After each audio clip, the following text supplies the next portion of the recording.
All right, welcome back to the Host Financials Podcast. We are on episode 12, going through our client funding journey series, talking about the back story of our clients, Yep. what they want for funding, how much they actually got, how long it took, what those data points were, all of that, just giving out all the tea, right? So if you don't have a similar funding experience to these guys, then you should probably come work with us. I'm just saying. So, how you doing? Doing all right?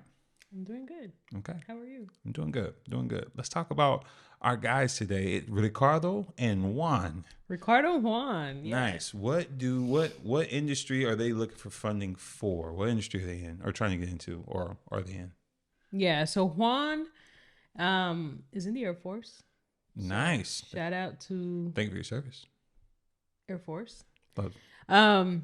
He's actually like 5 years away from retiring. Oh wow, man. He's been in there a long time.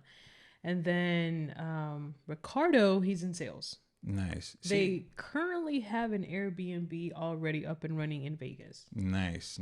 Okay. So how much did they need funding? And I'm guessing their funding is connected to their Airbnb, right? Like how much when they came to us did they want funding? Yeah. So together they wanted 250.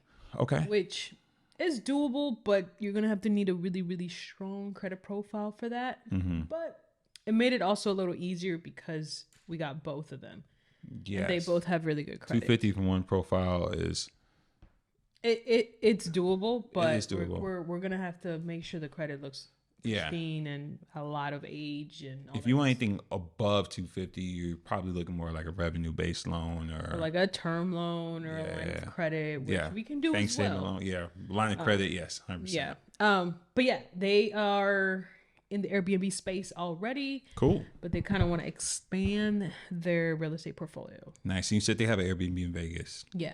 Nice. I don't know if we can do that, but it'd be cool to put their listing down and then people can book it and check it out if they're ever in Vegas. That's tight. We'll hit them up. I mean, shoot, I want to stay in it. All right. So they needed. So what they need the 250 for? Yeah. Exactly. Yeah. So when they first came to us, they wanted to renovate their Airbnb. Nice. Just like buy furniture, maybe do a couple of, enhancing of the already current Airbnb to maybe increase the daily rate on it. Makes sense. More money. You don't need 250 for that though.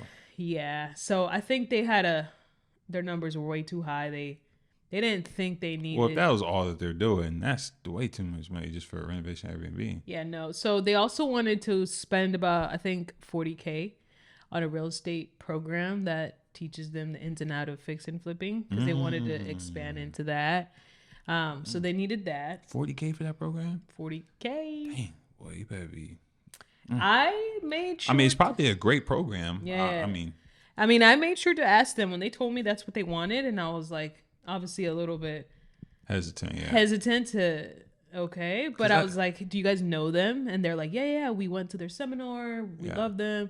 Like, they're great people. They're giving us a good deal. And so they're holding off the deal until we get some funding. And I was like, all right, as long as you know these people and you got good vibes, then good. Make sure you do your due diligence. And that's just different. Some funding companies, that's our job, right? We make commission helping people secure the financing they need, small business owners and entrepreneurs. Yeah. And so, but we have a heart. Like I'm not funding you if you don't have a business plan, if it doesn't make sense, because this strategy only works if you can make the money back between 12 and 18 months. And so if you just start this, you go out and use it and you don't really know what you're doing, this could actually turn you upside down, which in later, not in this series, but eventually we'll get to like some horror stories.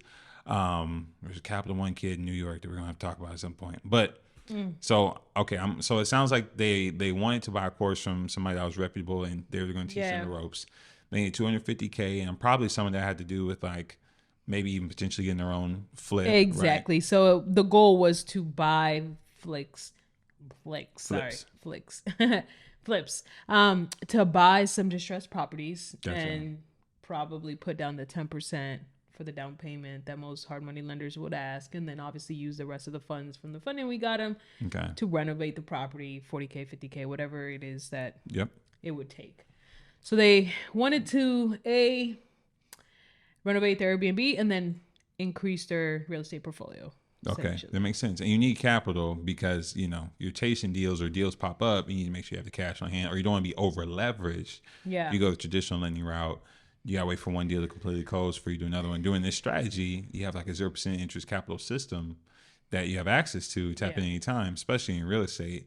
And then if you're doing the system properly, like we teach, because when you leave working with us, you know how to do it on your own. You don't have to keep coming back to us. Then you have the ability to potentially get another car when that term runs out and then roll it over and balance transfer and essentially pay no interest and be able to use other people's money. So that's awesome. So Ricardo's in sales. Mm-hmm. Juan's active military, Air Force. Yeah. Ain't stopping his hustle. Yeah. Need $250K to renovate their Airbnb, for a real estate course mentorship. Yep. And then obviously buy the fix and flip that they took this fix and flip course for. Yep.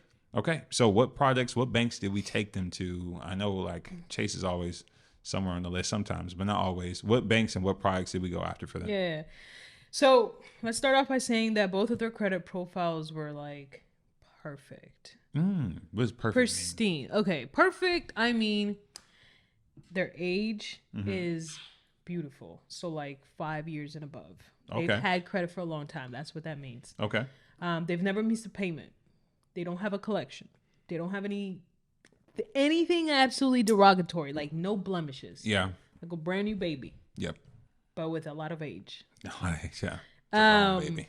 And they have a lot of credit limits. So they've had like credit cards from big banks. Yeah. On their profile for a long time. So they have Chase, they have Bank of America, they have American Express, which leads me to the next part where they already both had a relationship with Amex. They're in the family. Yeah, they both had American Express Platinum. Yeah. Okay.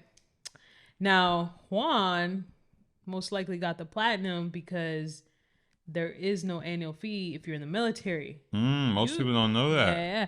So if you're in the military, you can waive the annual fee on your Amex. Now, the Platinum is $695, almost $700 a year. So it's steep. So if you're not flying, if you're not traveling, I would not get that card. Yes. And if you're not in the military. Yeah. So I'm pretty sure that's why he got it. And then Juan probably travels a lot too. He's in sales and all this. Sure. So they both had Amex. So they needed funding like today. Yeah, because they had a short window with their real estate mentorship that they want to buy. So we couldn't go the Chase route because you have to add some money to the account, open the account. They hadn't opened a Chase account yet. So we needed to wait regardless. Yeah. So I was like, we need funding now. What's the best strategy to do it? Let's apply for Amex. Gotcha. So Ricardo, his credit was ready to go. Boom, boom. He got approved for $25K on 0%. Nice. And then immediately he applied for the second one and got approved for $13K. Okay. All right. Now, Juan, he had to lower one credit card. His utilization was a little bit too high for my liking. Okay. So we waited about 3 weeks. It reported lower on his credit report, and we went to Amex again. Nice.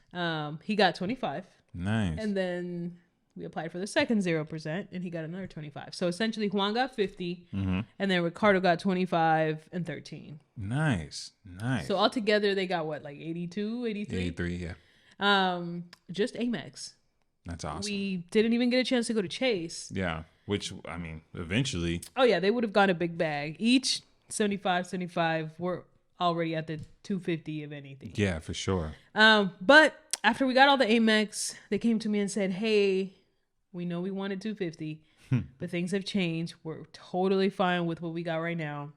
Once we're ready to get more, we'll double back. Yeah. And get more. And that's pretty smart, honestly, because... Yeah. Once those terms start, those 0% start like... There you go. You read my mind. You don't want to lose that window. You want to capitalize on that opportunity. Exactly. So they're going to come back once they're ready for more funding. So that way their time slot doesn't start ticking, like you said. For sure. As soon as possible. So yeah, we got him some nice funding. And we didn't even have to wait 30 days to do it, especially for Ricardo. That's awesome.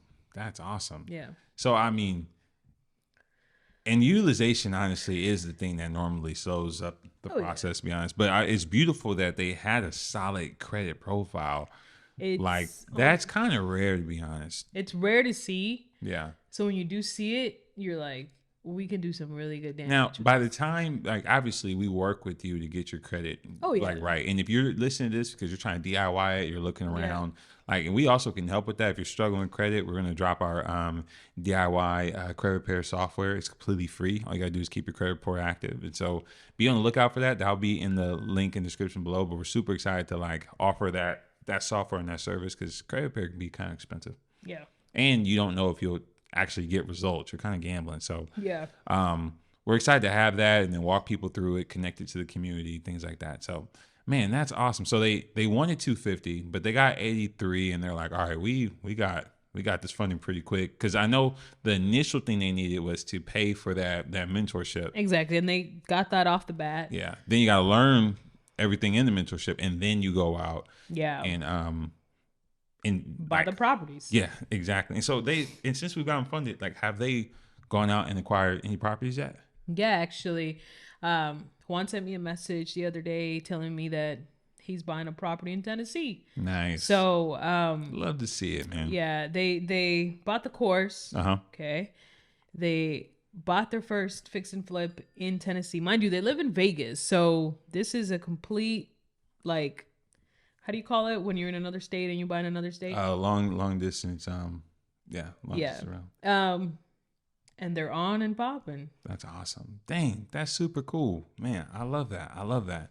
So they were able to pick up, get going, and that's something that most real estate investors, especially when we work with a lot within the Airbnb space and the fix and flip space. So they're like the perfect clients because this strategy works extremely well if you just need access to quick capital and you don't want to pay any interest, right? Like versus any other, like you go a hard money lender, that's like 10%, 15. And if you find a good private lender that wants to lend to you, right? They need your credentials. I want to see your portfolio. Like, am I going to get my money back?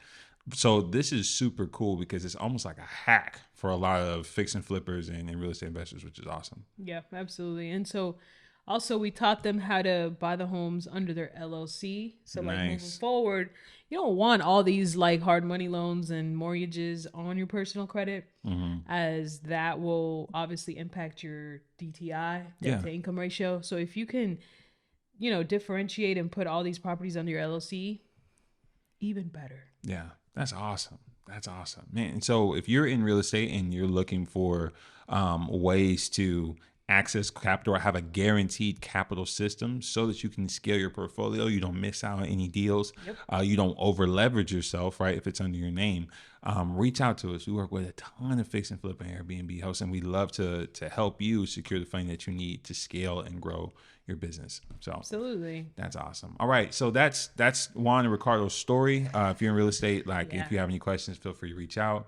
Right now, we're gonna have some fun, and we're gonna dive into some rapid fire, just questions, just some quick questions. All right, you ready for this? I'm ready. Okay, so we've started our business, right? And we work with a lot of entrepreneurs and business owners. We are entrepreneurs and business owners. We've been in business for a little while, full time, maybe 18 months or so, but we've had this business for a couple of years.